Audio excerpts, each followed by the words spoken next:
You will give them a point. Yeah. Big round of applause for Deadlock Empire and good luck.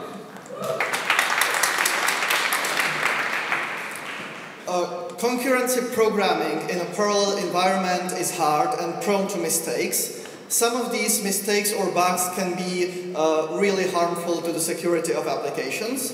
That's part of why we created this application, the game, the Deadlock Empire. In this game, the player assumes the role of the computer scheduler. In each level, there is a program that consists of 2 or more threads. The player moves or steps through and provides and performs context switches in order to break the program. In this example, for example, the only way to break this program is to have both threads enter the critical section at the same time. To do this, notice that the instruction A equals A plus 1 is not atomic and can be separated into value read and value write. If you do these operations in the right order, as my colleague is just doing, you will encounter a state where both threads enter the critical section. Thus, you win the level because you broke the program and proved that it's not thread safe. We have implemented 16 levels during this hackathon. They progress in difficulty and we keep adding more synchronization primitives as we progress. For example, we added the deadlock. The deadlock is an alternative win condition. If you succeed in making the threads arrive at the deadlock, if you block all of them, you also win the game. In this situation, notice that the thread on the left has first lock and then a second lock, while in the second thread they are reversed.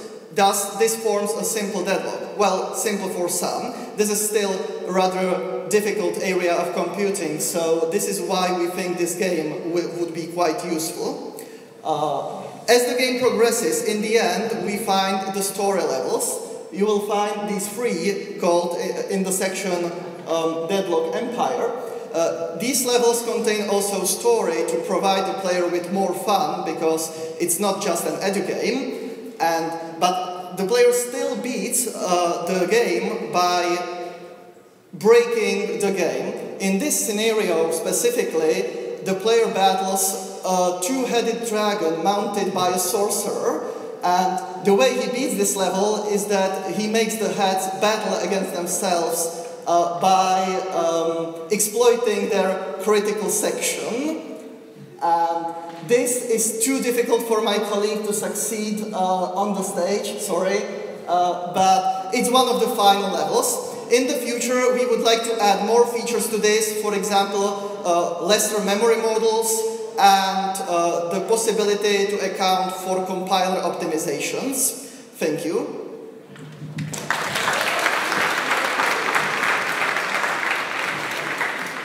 So how are you detecting that it's entered a critical area and having an error? Are you just choosing, like, you know these sections cause the deadlock, or are you actually simulating it?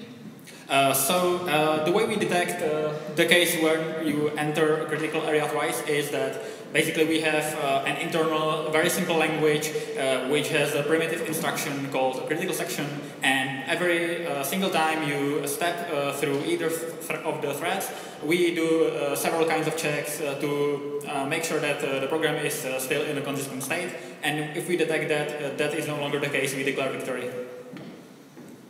So could you use this for real code to find problems with real code and gamify it? Or is it just for the test code that you've created here? Our examples are unfortunately kind of read-only. It does not allow you to enter arbitrary code, which would be a very nice feature. What would it take to get what you have now into that? We believe it can be done, and we did not do an approximation between the two of us, but I think it should be doable on the order of weeks. Thanks. Is there a way for other people to add more examples? Yes. We didn't mention yet. All of this is open source. It is on GitHub. We already have a web page. It's Deadlockempire.github.io. you can feel free to send us pull requests, and we will accept them under conditions of uncertainty and very little time for code review, I guess.